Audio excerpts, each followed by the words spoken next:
The noise inside your mind. Have you ever noticed how loud your thoughts can be when the world finally grows quiet? That whisper that tells you you're not enough. That echo of yesterday's failure that still plays on repeat. That silent storm that no one else can hear, but you feel every drop of it. We all have that voice inside. It's clever, it's convincing, and if left unchecked, it can take over your entire life. But what if I told you that voice isn't you? What if I told you right now you have the power to quiet it and uncover the person you were always meant to be? This is not just another audiobook about positive thinking. This is your journey from inner chaos to clarity, from self-doubt to self-trust, from living by fear to living by choice. Welcome to Stop Negative Thinking, How to Become Your Best Self. Take a deep breath. You're about to meet the real you, the one beyond the noise. Chapter 1. The Hidden Enemy. Understanding the Negative Mind. Have you ever felt that no matter how much you try to move forward, something invisible keeps pulling you back? It's not the world outside you, it's not other people, it's not bad luck. It's the voice inside your own mind, that quiet, relentless whisper that tells you you're not enough, the one that reminds you of every mistake you've ever made, the one that doubts, judges, and criticizes you even when you're trying your best to grow. It's strange, isn't it, how something so small, so silent, can hold such enormous power over how you feel, how you live, and who you believe you are. That voice doesn't shout, it doesn't argue, it simply plants seeds. You're not smart enough, you always fail, why bother? And before long, those seeds grow roots. They shape how you see the world, they dictate what you believe is possible, they become the invisible lens through which you experience your entire life. But here's the truth that changes everything. That voice is not you. It's an echo, a learned pattern, a reflection of old fears, old stories, old pain. Somewhere in the past, it was created to protect you, to keep you safe from rejection, from failure, from getting hurt again. But what once protected you is now limiting you. You've probably felt it before, that tug of war between who you are and who you could be. Part of you wants to grow, to take risks, to speak, to create, to love fully. And another part whispers, don't. It's safer not to try. That second voice, the one that feeds on fear, is what we're here to understand and dissolve. You see, negative thinking doesn't arrive as a thunderstorm. It creeps in like fog. Slowly, quietly, almost beautifully at first, you tell yourself, I'm just being realistic. But realism, when filtered through fear, becomes pessimism. And pessimism, repeated enough times, becomes identity. You begin to call it truth. You say, that's just who I am. But no, that's not who you are. That's who you've been taught to believe you are. The real you, the one beneath the noise, is not afraid. It's not small. It's not defined by what went wrong. It's waiting, patiently, beneath layers of thoughts that were never truly yours. So today, we begin by bringing that truth into the light. Take a breath. For a moment, imagine standing outside your own mind, just observing it. See the thoughts come and go like clouds in the sky. Notice how some are heavy and dark, while others drift by with ease. And notice this, you are not the cloud, you are the sky. Every thought that passes through you is just weather. It changes, it moves, it dissolves, but you, the sky, remain vast, open, and untouched. That is the essence of awareness. It's not about fighting negative thoughts, it's about recognizing them for what they are, temporary, not truth. The greatest shift begins not with shouting over your thoughts, but with listening differently. When a negative thought arises, you can simply say, there you are, I see you. You don't have to believe it. You don't have to obey it. You just have to see, and seeing begins the separation between who you truly are and what you've been conditioned to think. It's a simple idea, but it's revolutionary, because awareness breaks the spell. Every person who has ever transformed their life, every artist, thinker, or survivor who's risen above their pain, began with that one realization: I am not my thoughts. The mind is a storyteller. It loves drama. It loves control. It builds entire worlds out of fear and expectation, and it convinces you they're real. But the storyteller doesn't have to be silenced. It only needs a new script. Right now, your inner dialogue may sound like a courtroom, one where you're always on trial. Every mistake is presented as evidence. Every weakness becomes a crime. But who made you the defendant in your own life? Who decided that you had to prove your worth just to exist? The truth is, no one did, except that inner voice that forgot it was meant to help you, not harm you. Let me ask you something. When was the last time you spoke to yourself with kindness? Not indulgence, not false positivity, but genuine kindness. When was the last time you said, "It's okay, I'm learning, I'm growing, I'm doing my best"? If that sounds unfamiliar, you're not alone. Most of us were never taught to treat ourselves like someone we love. We were taught to push harder, to fix ourselves, to earn our worth. But that's exactly how the negative mind keeps its grip, by convincing you that peace is something you must deserve instead of something you already have. Here's a truth to remember. The moment you stop fighting yourself, healing begins. The moment you stop identifying with every negative thought, freedom begins. And the moment you realize you've always had the power to choose a new thought, a gentler, wiser one, transformation begins. You are not your past. You are not your pain. You are not your fear. You are the awareness behind it all. The space where new beginnings are born. This chapter is not about forcing positivity. It's about reclaiming power. Power over the voice that tells you you're powerless. Power over the thoughts that have long dictated the limits of your life. From this point forward, whenever you catch that inner critic whispering, pause, ask yourself, is this voice leading me toward who I want to become, or back to who I used to be?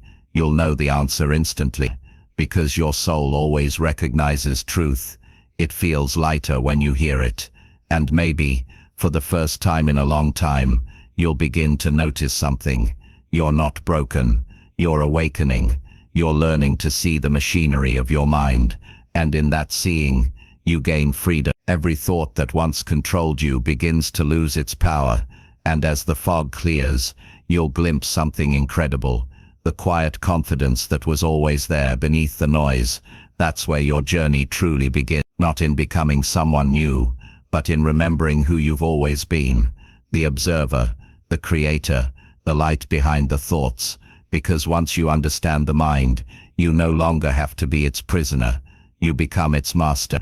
And from that mastery, your transformation unfolds, not as an escape from negativity, but as a gentle return to truth. So as we move forward, remember this simple promise: you are not your thoughts, you are the space they pass through. In the next chapter, we'll explore how the stories you tell yourself shape the reality you live, and how, by changing those stories, you begin to reshape your entire world. But for now, let this first truth sink deep into your being. You were never the voice of fear. You are always the awareness listening behind it. Chapter 2. The Power of Thought. How beliefs shape reality. Close your eyes for a moment and imagine standing in front of a vast, endless mirror. This mirror doesn't just reflect your face. It reflects your beliefs, your emotions, your expectations, every silent thought you've ever whispered to yourself. Now imagine that mirror shaping the world around you, every interaction, every opportunity, every challenge, all bending, ever so subtly, to match the reflection of what you believe to be true. That's the power of thought. Most people think their beliefs come from the world they see, but the truth is far more extraordinary. The world you see comes from the beliefs you hold. If you've ever wondered why the same situation feels completely different to two people, this is why. One person faces a setback and says, "This always happens to me." Another faces the same setback and says, "This is my lesson. I'll grow from it." Same event, different belief, completely different life. Your mind isn't just a storage of memories, it's a lens, and that lens colors everything you perceive. If the lens is clouded by negativity, doubt, or fear, then even beauty looks dull.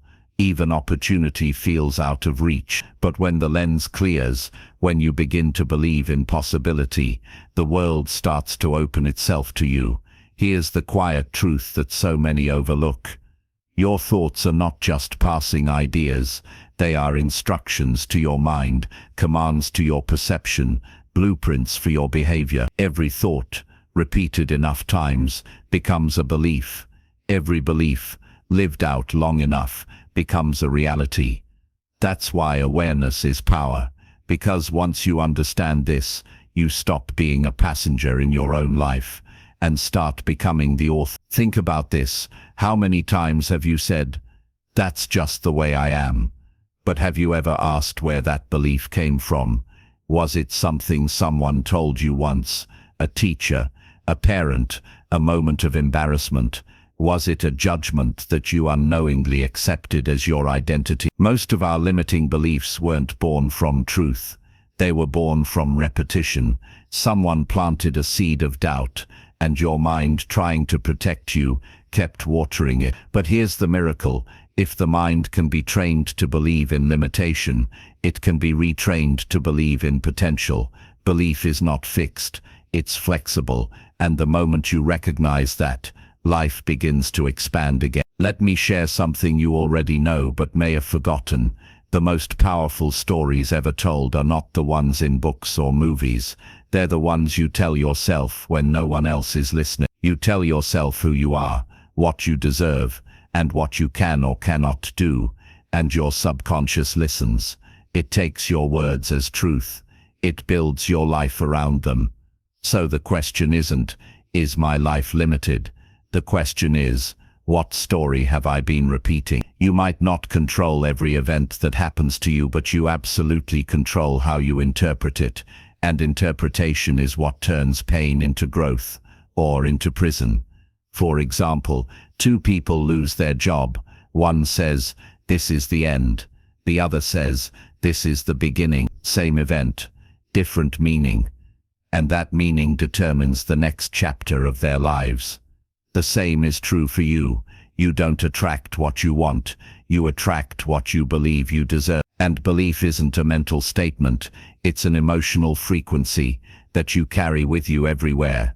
If you believe the world is cold, you'll walk through life wearing armor, never noticing the warmth that was there all along. But if you believe that life is unfolding for your highest good, even when it's painful, you'll begin to find meaning in every step. And meaning changes everything.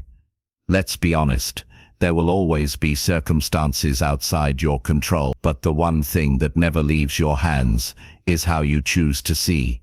Perspective is your greatest freedom. Imagine for a moment that life is a vast, infinite ocean. Your thoughts are the wind. Your beliefs are the direction of your sail. You can't control the ocean, its waves, its storms, its tides. But you can adjust your sails. You can choose the direction.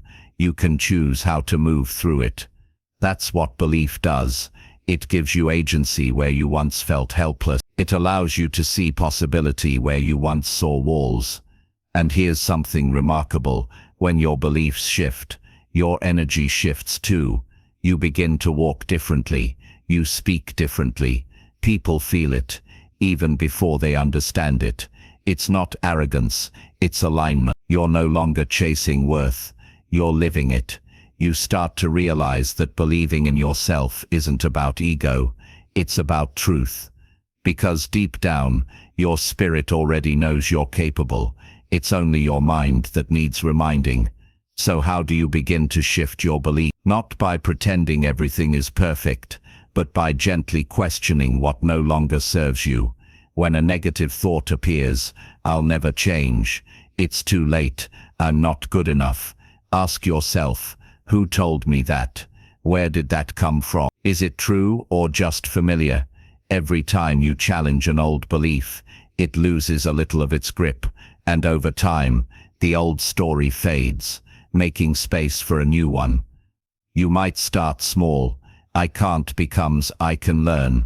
"I'm not enough" becomes "I'm growing." Each time you shift even one word, you shift your reality. Your mind listens to the language you use. So speak as if you believe in yourself, even before you fully do, because that's how belief is born, not through proof, but through practice. And something extraordinary happens when you start living from that place. You no longer wait for permission to be at peace. You no longer need everything to be perfect before you feel whole. You begin to realize that joy, confidence, and purpose were never rewards for achievement. They were states of being you could choose all along. That's the real power of thought, not to escape reality, but to transform how you meet it. When your inner dialogue changes, your outer world adjusts. When you start to see yourself as capable things begin to find you. It's not magic. It's alignment between your beliefs and your behavior. And the most liberating part is this: it doesn't happen overnight.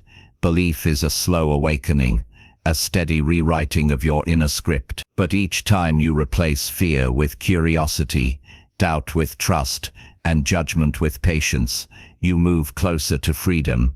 So, as you end this chapter, take a moment to reflect on this question. If your thoughts were seeds, what kind of garden have you been planting? Because from this point forward, you get to choose what grows. You get to choose which beliefs you water.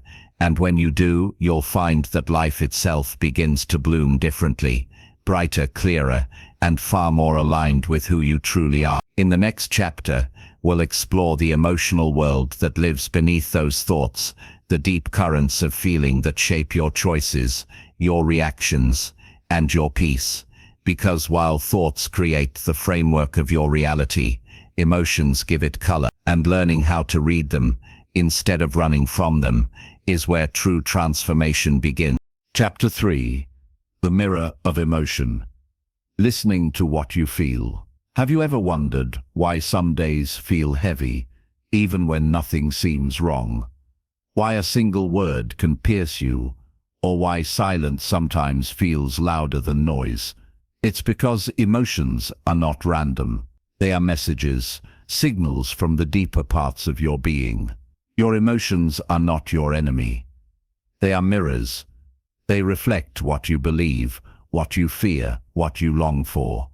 But most of us were never taught to look into that mirror with understanding. We were taught to hide it, to silence it, to put on a brave face and keep moving. So we bury anger under a smile. We hide sadness behind productivity. We cover fear with jokes and call it strength. But emotions don't disappear just because we ignore them. They wait. They linger beneath the surface until one day they speak louder than we expected. The truth is, every emotion has a reason for existing. Fear isn't here to punish you. It's here to protect you. Sadness isn't weakness. It's the heart's way of saying something needs healing. Even anger, the one emotion most people try to avoid, is often a guard standing in front of your deepest unmet need. The question is not how to get rid of these emotions, but how to listen to them without becoming trapped by them. Imagine your emotions as visitors knocking at the door of your awareness. Each one arrives carrying a message. Some knock gently, like curiosity or hope. Others pound on the door, grief, frustration, jealousy. And when you open the door and listen, they reveal something sacred, the truth about what's happening inside you. But if you slam the door, if you tell them to go away, they don't disappear. They simply move into the basement of your subconscious, waiting for another moment to be heard. The art of emotional mastery begins when you stop judging what you feel and start listening instead. You might ask yourself, what is this emotion trying to tell me? What is it protecting? What does it need from me right now? When you ask questions like that, you move from resistance to awareness. You begin to transform emotion into understanding, and understanding into wisdom. Let's take sadness, for example. It's not a sign that you're broken. It's a signal that you've lost something meaningful. It might be a person, a dream, or even a version of yourself you've outgrown. Sadness says, pause, honor what mattered. It invites you to slow down and feel what life is asking you to release. Or think about anger.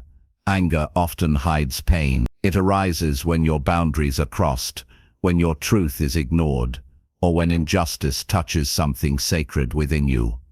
If you only see the fire, you miss the wound. But if you look deeper, you'll find clarity, the courage to say, this matters to me. Then there's fear. Fear has been misunderstood for centuries. We treat it as a monster to fight, when in reality, it's a messenger saying, be careful but don't stop. Fear's job is to keep you alive, not to keep you small. The key is to thank it for showing up, and then decide for yourself whether its warning is wisdom or limitation. Because not every fear is truth. Some fears are just echoes of old experiences, old pain dressed in new disguise. You see, emotions are not problems to fix. They're experiences to feel, understand, and release. They are energy in motion. That's why we call them emotions. And energy is meant to move, not stagnate. When you repress emotion, it becomes heavy, like water trapped behind a dam. But when you allow it to flow, safely, consciously, without judgment, it purifies you. You become clearer, lighter, more grounded in your own truth. Think of a storm. It may rage for a while, thunder, lightning, rain. But once it passes, the air feels fresher, cleaner. That's what happens inside you when you allow your emotions to move through without resistance. And here's something most people never realize. Your emotions don't make you weak. They make you human. They connect you to empathy, creativity, and love. Without feeling deeply, you can't truly live deeply. But emotional wisdom is not about drowning in your feelings. It's about surfing the waves instead of getting pulled under. When you witness your emotions without identifying with them, you begin to master the ocean of your inner world. You learn that emotions are temporary visitors, not permanent residents. You might feel sadness today, peace tomorrow, excitement the next. Each emotion brings color to the canvas of your life, but you, the observer, remain the artist holding the brush. The moment you realize that, emotions stop controlling you. They start guiding you instead. And that changes everything. Because when you listen to your emotions, you begin to understand your needs. And when you understand your needs, you start to live in alignment with yourself. You stop chasing validation from others, because you've learned to validate your own heart. You start setting boundaries not out of fear, but out of respect for your energy. You begin to express love more freely, because you no longer mistake vulnerability for weakness. That's what emotional intelligence truly is. The quiet strength of understanding yourself without judgment. It's being honest about what you feel without letting it define who you are. It's the balance between awareness and acceptance. So the next time you feel overwhelmed, don't rush to escape it. Take a breath. Ask your heart, what are you trying to show me? Maybe it's asking you to slow down. Maybe it's asking you to forgive. Maybe it's simply reminding you that you're human, and that's more than enough. There is a kind of peace that only comes when you stop running from your emotions and start walking with them. It's the peace of knowing that nothing inside you is your enemy, not even pain. Pain too is part of your transformation. It breaks what was false to make space for what is real. And perhaps that's what emotions are teaching you all along. How to return to yourself, to listen again, to trust again, to feel alive again. So if your heart feels heavy, remember this. It's not weakness, It's a reminder that you care deeply, and that depth is your greatest strength. Because the more you learn to understand your emotions, the more compassion you'll find, not just for yourself, but for everyone else walking this human journey beside you. You will realize that every person you meet carries their own storm, their own hidden emotion, waiting to be heard. And from that awareness grows something rare and beautiful: empathy. That's the quiet magic of emotional awakening. It doesn't just change how you feel, it changes how you see the world. And as you grow in this understanding, something inside you softens. You stop needing to be perfect. You start wanting to be real, and real is where true freedom lives. In the next chapter, we'll explore how to begin reprogramming the inner voice that shapes those emotions, how to rewrite the language of your mind so it becomes an ally, not a critic. Because once you can feel with awareness and think with intention, you begin to create from truth, not from fear. And that's where transformation truly begins. Chapter 4. The Inner Voice, Rewriting the Language of Your Mind. There's a voice inside you that never stops speaking. You hear it in the quiet moments before sleep, in the pauses between thoughts, in the silence after someone's words cut too deep. It's the whisper that questions your worth, the echo that repeats your fears, the critic that lives in your own mind. For some, this voice sounds like doubt. For others, it sounds like guilt, comparison, or perfection. It tells you you're not ready, not enough, not as good as the world expects you to be. And yet, that same voice also has the power to become your greatest ally if you learn how to speak its language. The truth is, your life follows the direction of your inner dialogue. The words you speak to yourself shape how you see the world and how you show up in it. If your inner voice is filled with judgment, the world feels hostile. If it's filled with compassion, the world begins to soften. Your mind is always listening to what you say, even when you're not aware of it. Every thought you repeat becomes a command. Every belief you reinforce becomes a reality. So the question is, who taught your inner voice how to speak? When you were a child, you didn't question your worth. You didn't look in the mirror and compare yourself to anyone. You laughed when you felt joy, cried when you felt pain, and loved without hesitation. But somewhere along the way, you started absorbing voices that weren't your own. Voices of parents, teachers, peers, culture. Voices that said, be more, do better, don't fail. And slowly, those borrowed words became the language of your mind.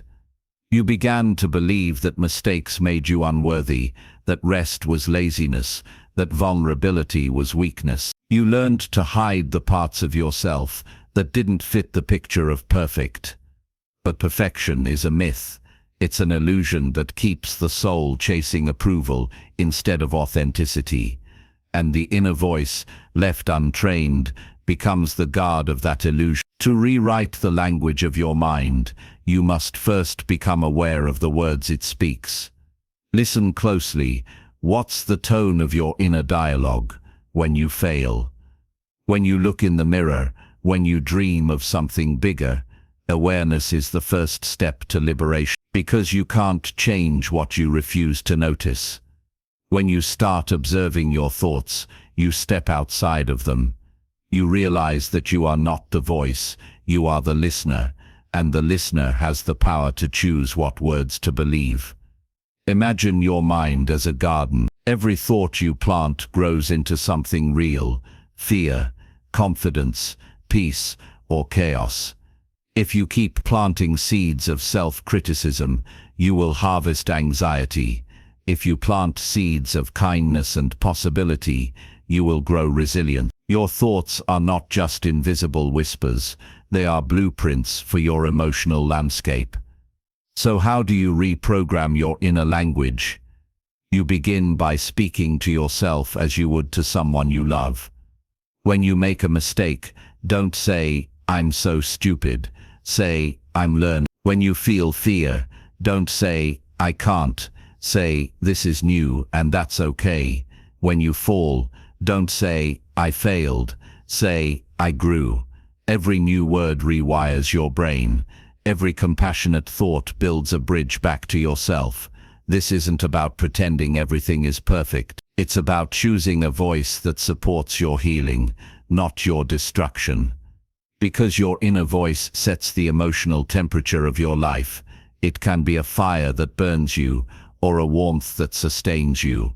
It can be a cage or a key, and you are the one who decides which it will be. Think of the moments when you've spoken harshly to yourself, the silent blame, the endless comparison, the constant pressure to prove.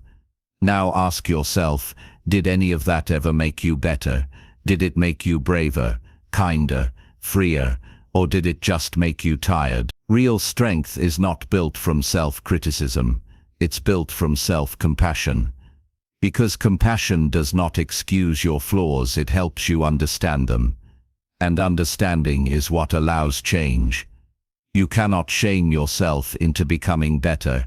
You can only love yourself into becoming whole. And here's the secret most people never learn. Your inner voice listens to emotion more than logic. If your self-talk carries guilt, your body believes it. If it carries peace, your body relaxes into trust. That's why healing your language heals your energy. It's not about fake positivity. It's about authentic alignment.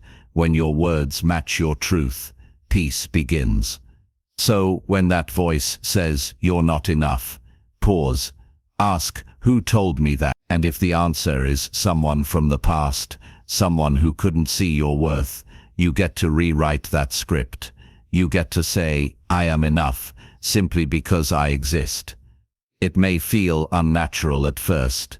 It may feel uncomfortable to speak kindly to yourself after years of criticism. But remember, any new language feels awkward until it becomes fluent, and self-love is a language, one that must be practiced until it becomes your native tongue. You can start today in the smallest moments. When you wake up, instead of saying, I have to, say, I get. When you look at your reflection, instead of searching for flaws, find gratitude for the miracle standing before you. When you doubt yourself, whisper, I am learning, I am growing, I am trying, and that is enough. Each time you choose gentleness over judgment, you change the pattern. Each time you replace criticism with curiosity, you create new neural pathways, new ways of being, and slowly your inner world becomes a place of peace rather than punishment.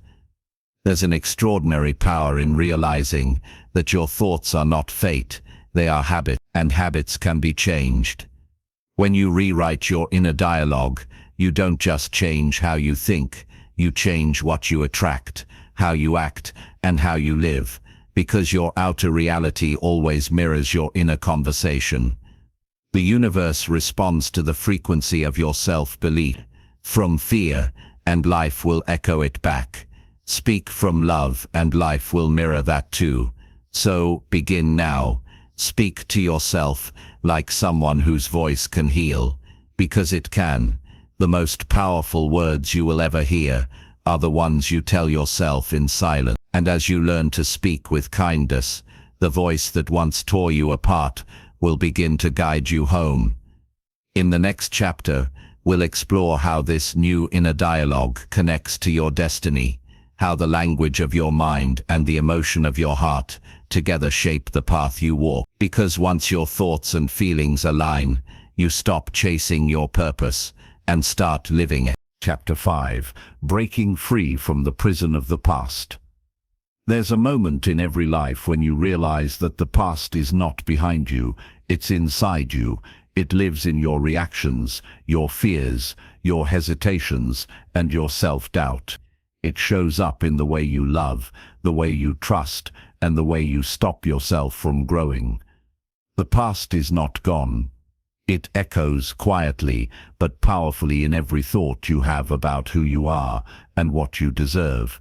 And maybe you felt that echo. Maybe you've carried the weight of old mistakes, the sting of rejection, or the pain of words you still remember years later. You tell yourself you've moved on, yet one memory can still pull you backward in an instant. That's the strange thing about emotional wounds. Time doesn't heal them unless you decide to. The past is not your enemy. It's your unprocessed teacher. It keeps repeating its lessons until you finally learn them. Not as punishment, but as preparation for who you're meant to become. So many people spend their lives trying to escape their past, as if running fast enough could erase it. But what if the way forward isn't escape? What if it's integration, taking the pain, the lessons, the stories and giving them new meaning? You are not meant to live as the person your past created. You are meant to become the person your future needs. Think about it. Every scar on your heart is evidence that you survived something that once tried to break you. But surviving and healing are not the same thing. Survival is instinct. Healing is choice. To heal, you must face what you've spent years avoiding. You must sit with the discomfort of remembering without running from it. Because until you face it, your past will keep whispering in your present. Imagine you're standing in a room filled with old echoes, each one a version of you that never felt seen, forgiven or understood. You can hear them, the voice that says, "You failed." The one that says, "You're not lovable." The one that says, "It's too late." These voices aren't real anymore, but they feel real because you keep replaying them. And every replay gives them power. So, how do you silence them? You don't. You listen, with compassion. Because those voices are not your enemies, they are your wounded selves calling for closure. You don't heal the past by erasing it. You heal it by changing the meaning you give it. That heartbreak you still think about, maybe it didn't destroy your capacity to love, maybe it refined it. That failure that haunts you, maybe it wasn't proof that you weren't good enough, maybe it was redirection towards something better. That betrayal that made you lose trust, maybe it taught you the sacred power of boundaries. When you change the meaning, you change the memory's power over you. It no longer defines you, it informs you. It becomes part of your wisdom, not your wound. Forgiveness is the key to this transformation, not because others always deserve it, but because you do. Holding on to resentment is like drinking poison and waiting for the other person to die. Forgiveness doesn't erase what happened. It releases your attachment to the pain. It says, "You no longer control my peace." And this forgiveness must begin within, because the hardest person to forgive is often yourself. You've punished yourself long enough for things you didn't know back then, for mistakes made from confusion, fear, or pain. But how can you grow if you never allow yourself to be new? You are not the person who made those mistakes. You are the one who learned from them. You are the one who chose to rise again. You are the one who decided to listen to this, right now, because some part of you still believes in your own rebirth. And that belief is sacred. There comes a moment when you stop asking, "Why did this happen to me?" and start asking, "What is this trying to teach me?" That question shifts you from victim to creator, because life will not stop giving you lessons until you decide to learn them. Pain repeated is pain ignored. Pain understood is wisdom gained. The past can be a prison, or it can be a teacher. The walls are made of memory, but the door is awareness. The moment you become aware that you are more than what has happened to you, you've already stepped outside the cell. Maybe right now you still feel tied to an old version of yourself. The one who was rejected, the one who was abandoned, the one who never felt enough. But those versions of you were not wrong. They were simply incomplete. They were preparing you for the strength you have now. Every experience that broke you open also expanded you. It carved out more space inside for empathy, wisdom, and truth. And one day, you will look back and realize that what once felt like your breaking point was actually your breakthrough.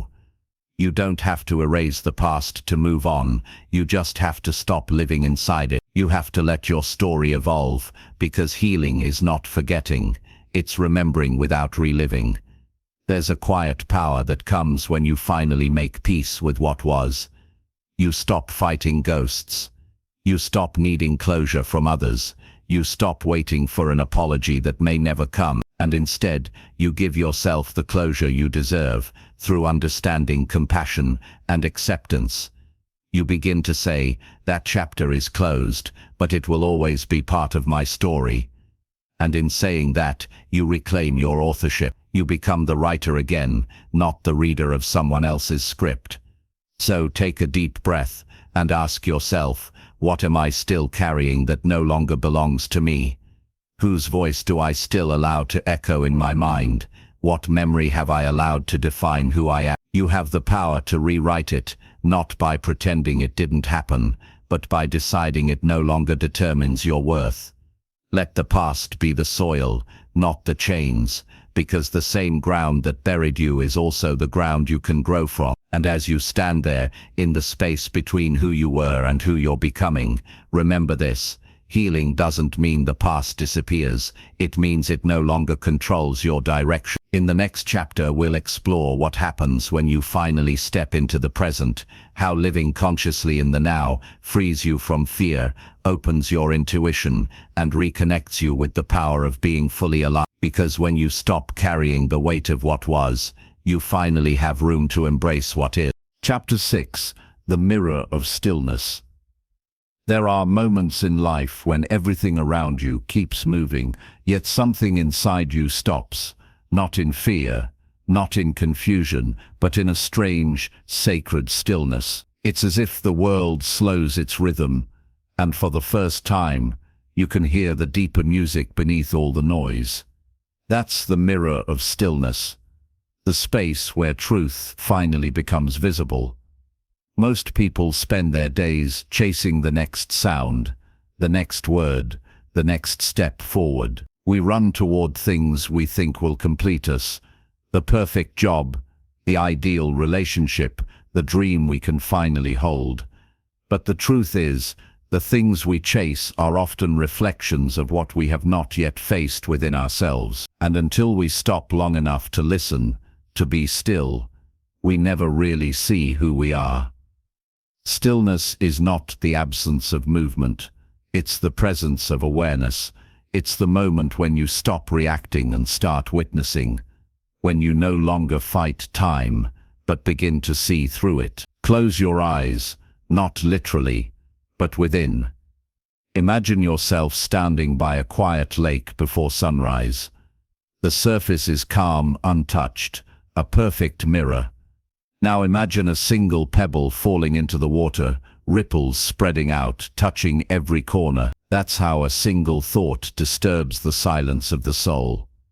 Every worry, every judgment, every desire is like a pebble in the lake of your mind. But when the water settles again, clarity returns. In that clear reflection, you begin to see not the world, but yourself. The ancient mystics said, "What you seek is seeking you." But they also meant something deeper, that what you fear to face within follows you in every form you meet outside.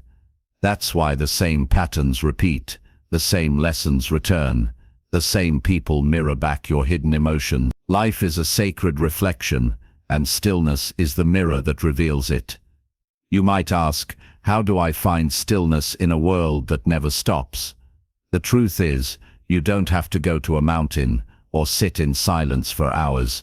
Stillness is not a place, it's a choice. It's the moment you decide to stop running from what is, to sit with your emotions without labeling them as good or bad, to breathe deeply into your confusion and say, "I see you, and I'm not afraid of you anymore." That's the beginning of real transformation. When you stop pushing away your discomfort and instead allow it to teach you, it becomes wisdom. Pain, when met with presence, becomes power. Fear, when observed without resistance, dissolves into freedom. And every chaotic thought becomes an invitation to return to the center. Have you ever noticed how nature moves effortless? The river doesn't rush in panic toward the ocean, it simply flows. The tree doesn't fight the wind, it bends and returns. The stars don't compete to shine, they simply are. In stillness, you remember that you too are part of this same cosmic rhythm. You were never meant to control everything, only to align with the deeper flow of existence. The mind loves to tell stories of what should have been, what might go wrong, what could be better. But the heart, when quieted, tells no stories. It simply knows. It knows when something is right. It knows when to let go. It knows when to wait. And it knows when to move. Stillness is how you return to that knowing. In stillness, you don't lose your drive, you discover your direction. You don't stop caring, you start caring from a place that is no longer desperate for control. It's not about escaping the noise of the world, but about finding a silence that can exist even in the middle of it. That's the power of stillness.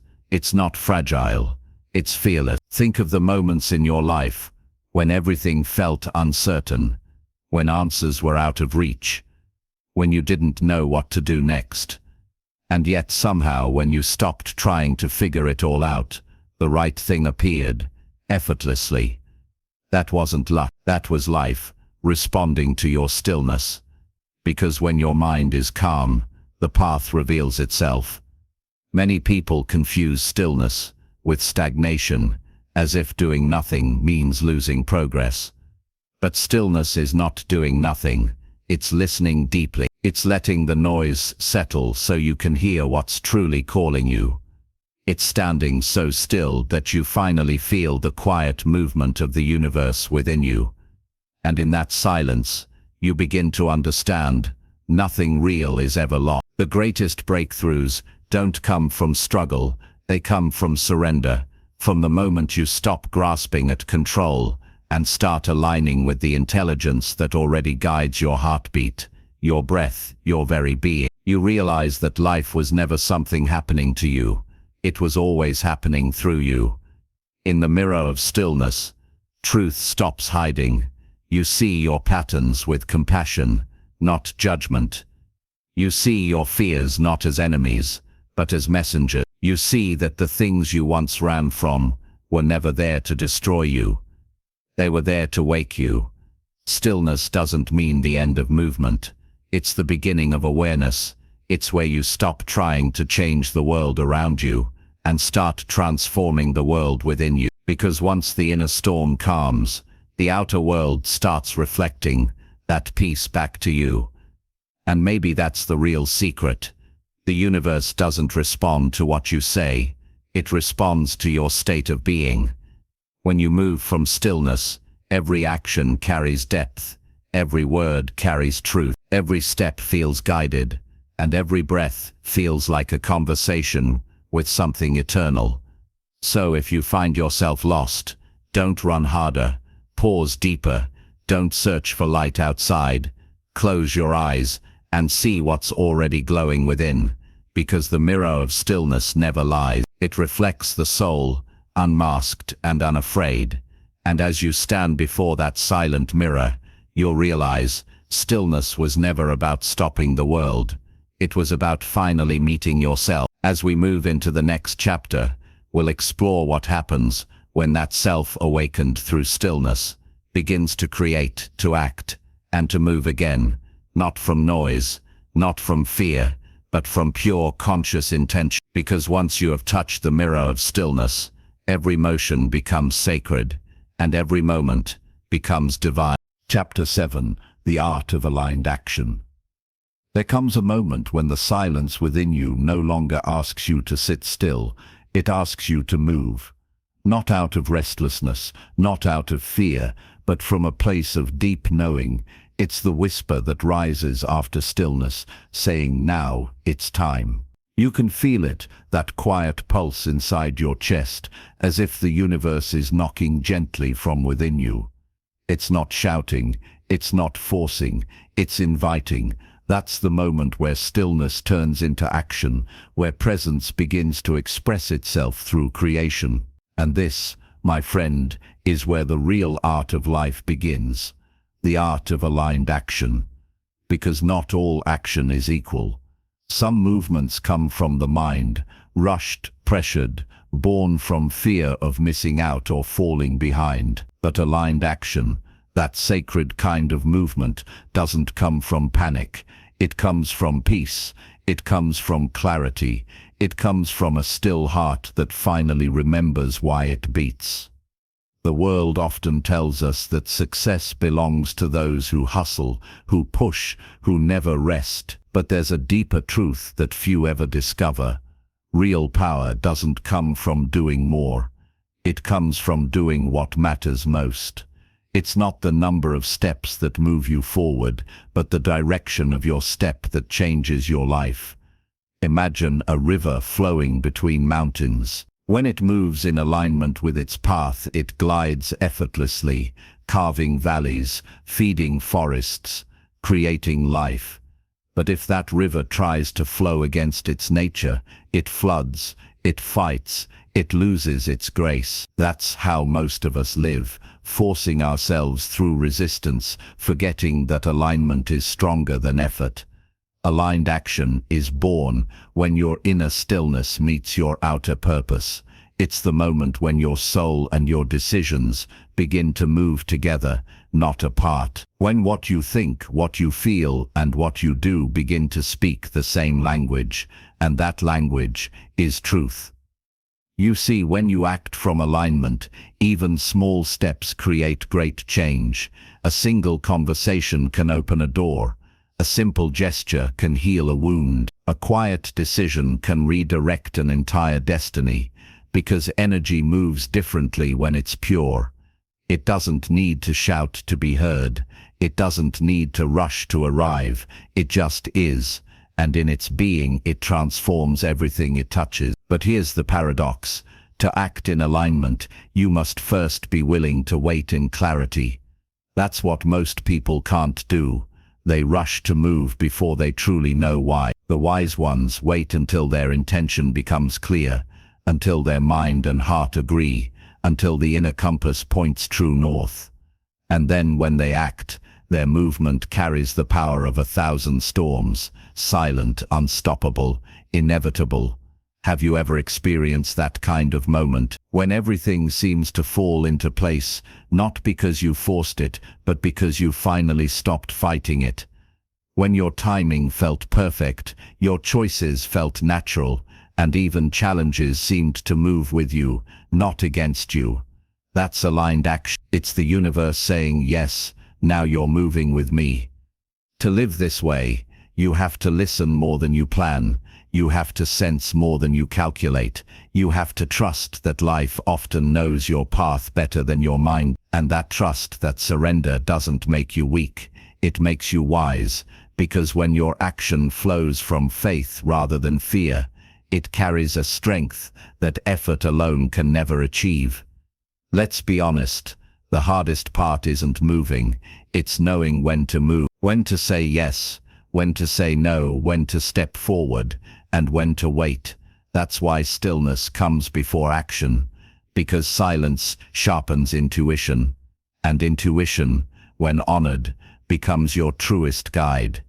So ask yourself this: what is one thing you've been pushing too hard to make happen? And what would happen if instead of forcing it, you aligned with it, allowed it to unfold in its own time? Sometimes what you're chasing is already chasing you. It's just waiting for you to stop running long enough to meet it halfway. Aligned action isn't lazy. It's precise. It's the archer drawing back the bowstring, waiting for the perfect wind, and releasing not when impatient, but when certain. It's the sculptor removing only what doesn't belong, revealing what was always there. It's the heart choosing what feels right, even when logic argues otherwise. And here's the beauty of it: when you live this way, your life becomes art. Your work, your relationships, your choices, they all carry a quiet grace. You stop reacting and start responding. You stop struggling and start synchronizing. You stop trying to control outcomes and begin to co-create them. Because aligned action is not about conquering life, it's about dancing with it. Remember, the universe doesn't reward force, it responds to frequency.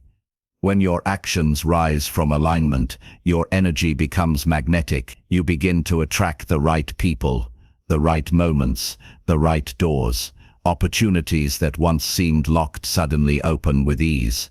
Because you're no longer knocking in confusion, you're arriving in harmony. And yes, aligned action will sometimes look like stillness to others. They might not understand why you pause, why you wait, why you don't rush to act. But you'll know, because deep within, you'll feel the hum of something true, something ready, something real. And when the moment finally arrives, you'll move, not with hesitation, but with power, not from doubt, but from destiny. In that space, your life begins to flow again. You realize that the universe was never testing you, it was tuning you. Every delay, every detour, every disappointment was preparing you for this moment, the moment you could finally move in alignment. And that's the secret. When your action rises from stillness, it doesn't just change your life, it ripples outward, changing everything it touches, because energy born from truth cannot help but awaken truth in others. So, as you stand in this new space, this intersection of stillness and motion, remember this: you are not here to rush, you are here to resonate, you are not here to push through life, you are here to move with it, gracefully, consciously, fully awake. The art of aligned action is not about doing more. It's about doing what your soul was meant to do, at the moment it was meant to do it. And when you do, everything begins to move with you. As we turn the page to the next chapter, we'll step deeper into that current, where alignment meets creation, and destiny begins to take form. Because now that you've learned to act from stillness, the universe is ready to co-create with you. And what happens next will show you the true power of becoming one with the flow of time itself. Chapter 8. The dance between destiny and choice. There's a moment in every life when we pause and wonder, how much of this is fate and how much of it is me? You've felt it before, haven't you? That strange tension between what feels destined and what feels chosen. Moments when life seems to pull you somewhere, almost as if the script was written long before you arrived. And then other moments when everything depends entirely on your decision, your courage, your timing, your will. It's one of the oldest questions in human history: are we moving through destiny or are we creating it? The truth is, both are happening at once. Destiny is the canvas, but choice is the brush. The picture of your life isn't something painted for you, it's something painted with you. Imagine standing before an immense river. The river represents destiny, the flow of life, the current of divine timing that carries every soul forward. You cannot control its direction, you cannot stop its flow, but you can choose how you move within it. You can swim with grace, letting the current lift you, or you can resist it, struggle, thrash, and exhaust yourself against what was always meant to be. That's the paradox of freedom. We are free not from destiny, but within it. The current may be fixed, but the way you dance upon its surface, that is entirely yours. Some people misunderstand destiny. They think it means surrendering responsibility, as if life is just a script they must follow.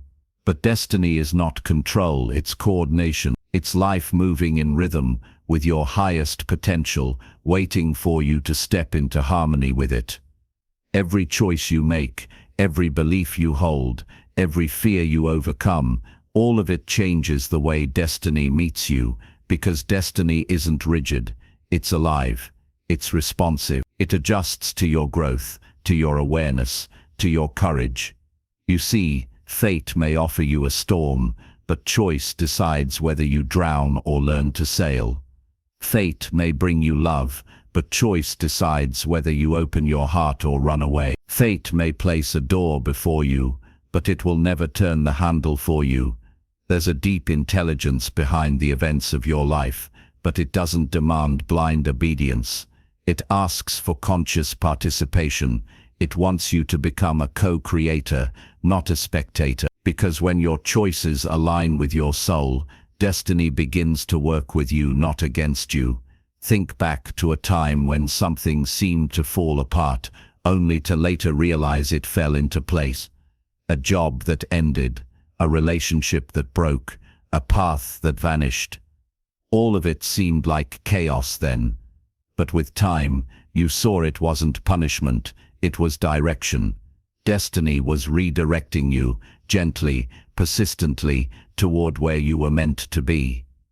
Life often whispers before it shouts. At first, it sends signals, a feeling of restlessness, a sense of misalignment, a quiet nudge to move.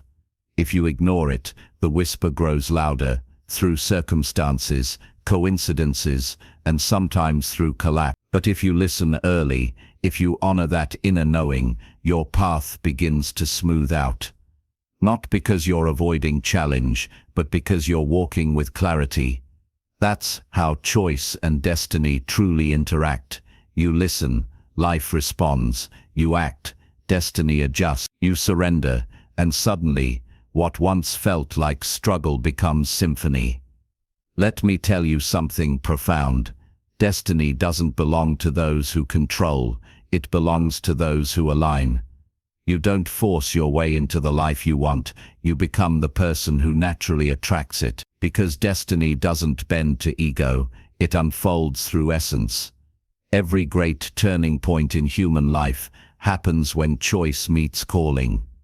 When you decide to step into the unknown, to trust what your heart knows even when logic doesn't, that's the moment destiny opens its arms. It says, finally, you remembered why you came. Sometimes what we call destiny isn't about reaching a place at all, it's about becoming a certain kind of person along the way. The purpose of the mountain isn't just the view, it's the climb that reshapes you. The purpose of the storm isn't destruction, it's awakening. The purpose of time itself isn't passage, it's transformation. And this, dear listener, is where the secret lies. Destiny isn't a fixed story waiting to be read, it's a living poem being written through your choices every day. Your thoughts are verses, your actions are ink, your awareness is the rhythm that gives the story life. So ask yourself, are you living as the author, or as a character lost in the script? Do you wake each morning reacting to what appears before you, or do you move with intention, knowing that every choice reshapes the path beneath your feet? You don't need to know your entire destiny, you only need to take the next true step. Because destiny doesn't reveal itself all at once, it unfolds as you walk it. Each decision made in alignment lights the path for the next. If you could see what the universe sees, how even your smallest choices ripple outward, touching lives, weaving miracles unseen, you'd realize you were never insignificant. Every moment of awareness shifts the balance of the future. Every act of love alters the course of time itself. When choice is guided by consciousness, destiny transforms from something that happens to you into something that happens through you. You stop asking, "What is my fate?" and start asking, "What truth wants to move through me today?"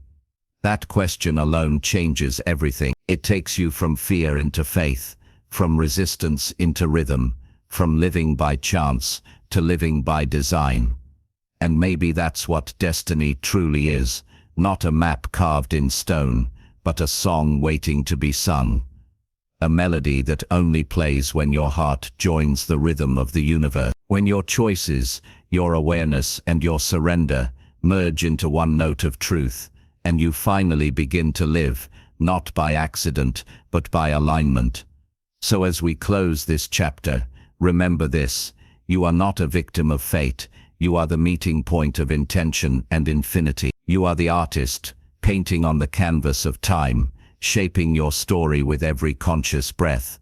Destiny is not somewhere you go, it's what awakens when you finally choose to become who you were meant to be. And as we step into the next chapter, we will explore what happens when that destiny fully awakens, when time, purpose, and consciousness merge into a single eternal moment of realization. Because the greatest secret of all is not that destiny finds you, it's that you become it. Chapter 9. The Illusion of Separation.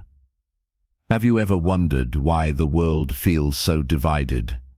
Why, despite all our progress, we still build walls between nations, between beliefs, between hearts? It's because somewhere along the way, humanity fell under the oldest illusion of all, the illusion of separation. From the moment we're born, we're taught the language of difference. We are told who we are and who we are not. We're given names, flags and identities, each a boundary carved into the infinite ocean of being. And soon we begin to believe that we are islands, isolated, distinct and alone. But here's the truth that echoes quietly beneath every heartbeat. There is no separation, there never was. What you call you and what you call them are not two. It's one dance, one breath, one consciousness wearing different faces. The universe didn't create parts, it created patterns. And every pattern is connected by the same invisible thread, life itself. Think of the waves of the sea. Each one rises and falls. Each seems separate, yet not a single wave exists, apart from the ocean. You and I are waves upon the same vastness. The tragedy of human perception is that we've mistaken the movement for the whole. We've forgotten that underneath every crest and trough lies one endless sea. This illusion of separation is subtle, but it runs deep. It hides in the way we compete instead of collaborate. It whispers when we judge instead of understand. It divides when we cling to being right instead of being kind. And in doing so, it dims the light of what we truly are. Because every act of hatred is a misunderstanding of oneness. Every conflict begins with the idea that I am not you. But the mystics, the seers and the poets have all said it in their own ways.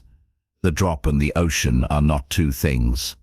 To see another person as yourself in disguise, that is the beginning of awakening. Pause for a moment and look at your own life. How many of your struggles began because you felt alone? How many times did fear or pride build a wall that love could have easily crossed? Most of our suffering comes not from what happens, but from the belief that we face it in isolation. When you begin to dissolve that belief, everything changes. Empathy blooms where judgment once stood. Forgiveness replaces bitterness, and compassion ceases to be an act. It becomes your nature. Let me tell you a small story. A traveler once came to a village divided by conflict. Two sides, two stories, each blaming the other for their suffering. The traveler listened to both, not to argue but to understand. When he finally spoke, he said, "You both live under the same sun. You both draw breath from the same wind. You both want your children to sleep safely at night. Why then do you call each other enemies?" For a moment, the silence that followed was heavier than the years of fighting.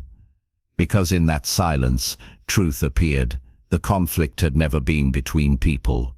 It was between perceptions. And isn't that the story of our entire world? Nations fight over borders that only exist on maps. Families divide over words that lost meaning long ago. Even within our minds, the battle between who we are and who we think we should be keeps us in a constant state of war. But when you truly see, when you see through the eyes of unity, everything softens. You stop trying to win and start trying to understand.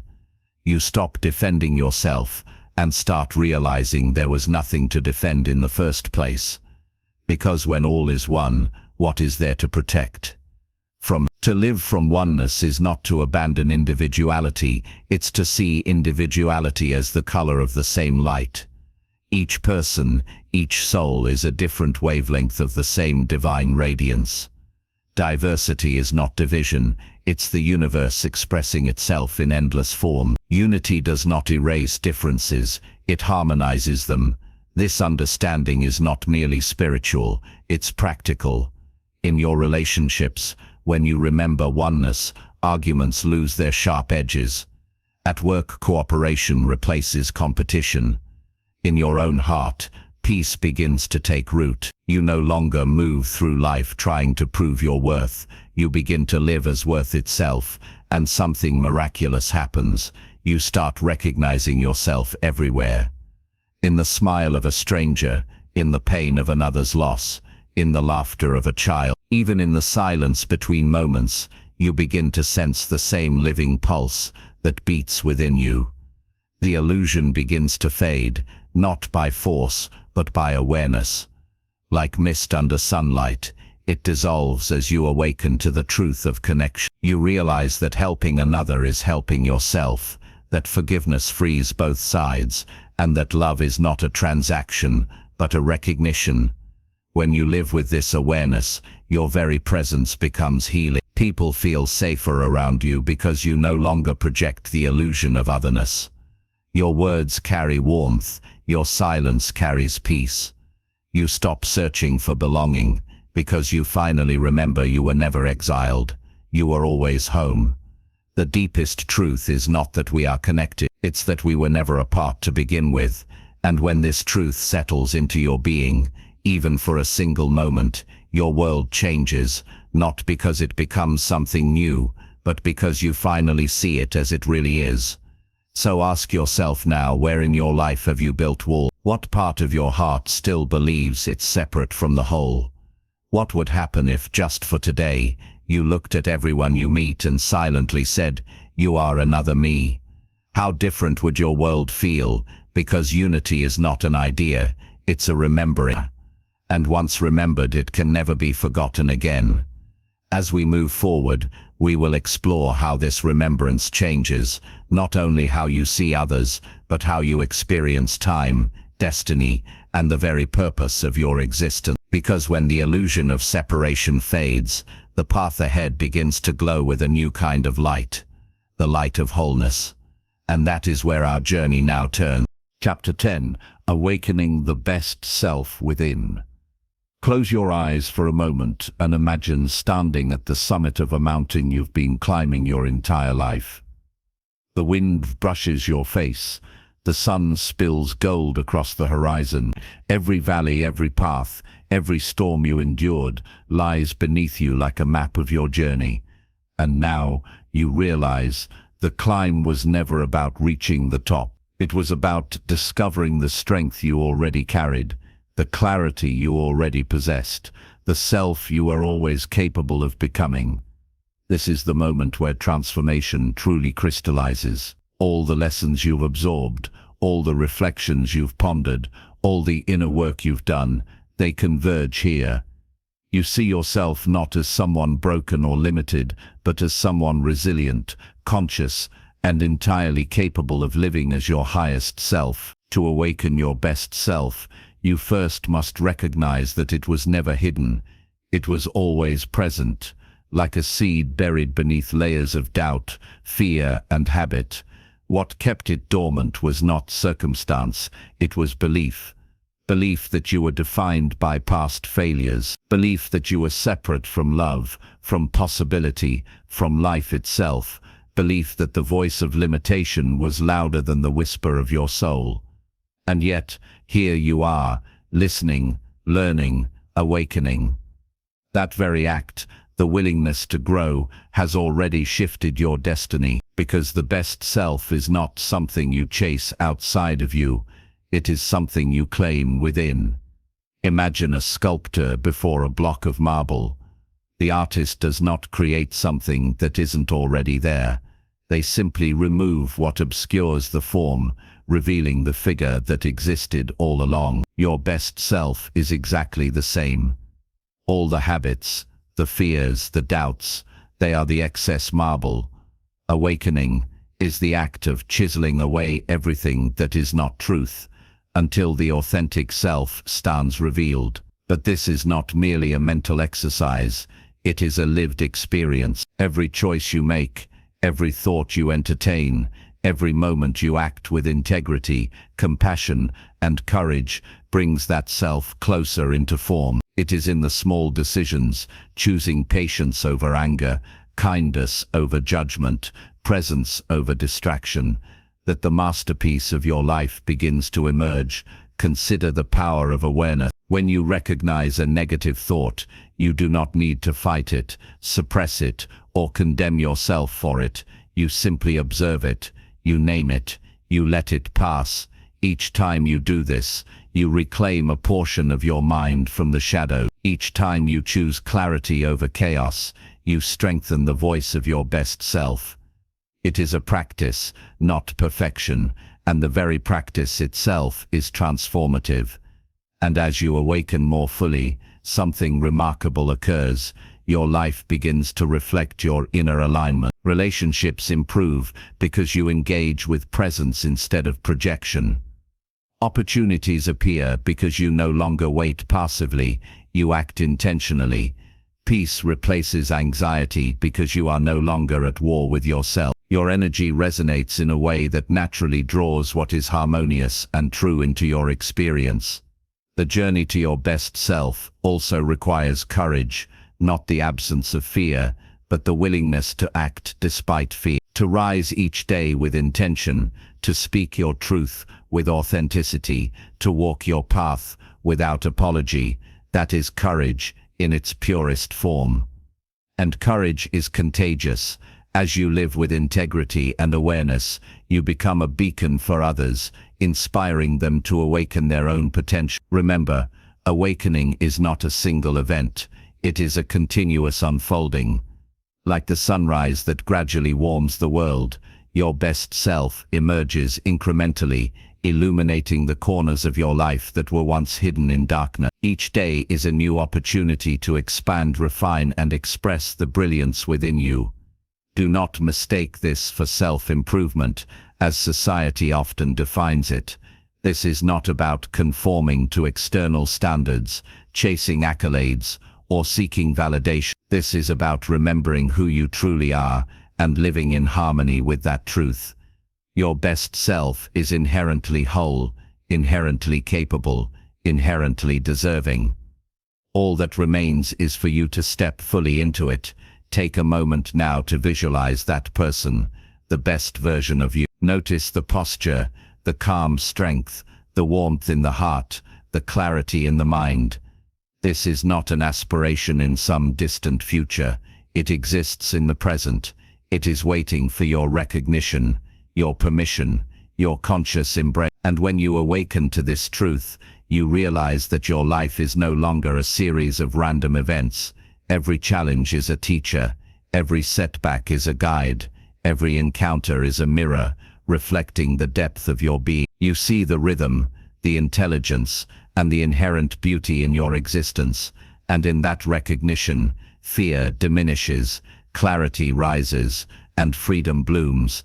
Your best self is not something to obtain, it is something to remember, and once remembered, it can never be taken away. So as this audiobook draws to a close, carry this with you. The journey does not end here. It begins anew with every conscious breath, every deliberate choice, every act of love and awareness. You are no longer defined by negativity, by doubt, or by limitation. You are defined by your awakening. Stand tall in your truth. Move through your life with intention. Embrace the infinite possibilities that arise when you choose to live from your highest self.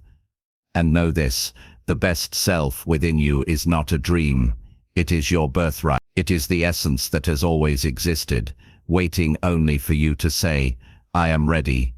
The path ahead will have challenges, it will have uncertainties, but you now have the tools, the awareness, and the courage to navigate it with grace. Because awakening is not a destination, it is the very way you live, moment by moment, choice by choice. Take a deep breath, feel the power of your own presence.